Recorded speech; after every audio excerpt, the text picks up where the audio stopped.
మేము గురుకులాల్లో క్యాటరింగ్ చేస్తామండి. ఇదివరకు ఒక 7, 8 మందిని పెట్టేసి వర్కర్స్‌కి సాలరీస్ ఇచ్చి గ్యాస్ ఏసుకొని మేము వర్క్ రన్నింగ్ చేస్తుండేవాళ్ళం. ఇప్పుడేం జరిగిందంటే వాళ్ళే ఎంప్లాయీస్‌ని ఎంతమందిని పెట్టాలి, ఎంతమందికి ఎంత సాలరీ అనేది వాళ్ళే డిసైడ్ చేసేసిర్రు. ఇంతకుముందేమో మేము ఉన్న చుట్టుపక్కల ఉన్న వర్కర్స్‌ని పిలుచుకొని వాళ్ళకి ఇంత ఇచ్చుకొని మేము కొద్దిగా ఆర్థికంగా స్థిరపడాలంట అని చెప్పేసి ఒక ప్లానింగ్ తోటి చేసుకునేది. ఇప్పుడు అట్లా కాదు. వాళ్ళు చెప్పినట్టు ఒక స్కూల్లో 700 మంది స్టూడెంట్స్ ఉంటే అక్కడ వచ్చేసి 10 మంది వర్కర్స్‌ని పెట్టాలి. ఆ 10 మంది వర్కర్స్‌ని పెట్టిన దగ్గర 1,20,000 శాలరీస్‌కే పోతాయి. అలాగే గ్యాస్ ఇప్పుడు రూ. 950 గ్యాస్ ఉంది. ఆ గ్యాస్ రూ. 950 రోజుకు 2.5, 3 చొప్పున పడతాయి. ఆ గ్యాసు ఇది కలిపి 2,50,000 దాకా ఖర్చు వస్తుంది. ఇప్పుడు 700 మంది స్టూడెంట్‌కు రూ. 10.50 ఇచ్చిండు.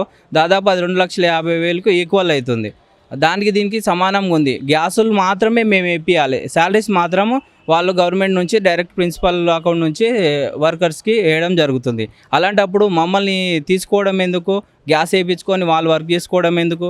ఇంతకుముందేమో 75,000 డిపాజిట్ ఉంటుండే ఒక స్కూల్కి టెండర్ వేసుకోవడానికి. ఇప్పుడు అట్లా లేదు. ఒక్క స్కూల్ టెండర్ వేసుకోవాలంటే 5 lakhs వరకు డిపాజిట్ చేయాలి. దాంతోపాటు 5% వాళ్ళకి ఫిక్స్డ్ డిపాజిట్గా మళ్ళీ గవర్నమెంట్కి మళ్ళీ ఫిక్స్డ్ డిపాజిట్ చేయాల్సి ఉంటుంది. ఇట్లా చేస్తే మాలాంటి చిన్న చిన్న వ్యాపారులు ఏ విధంగా తట్టుకోగలుగుతారు? మా చేతి కింద ఒక 5-6 మంది వర్క్ చేస్తుంటారు.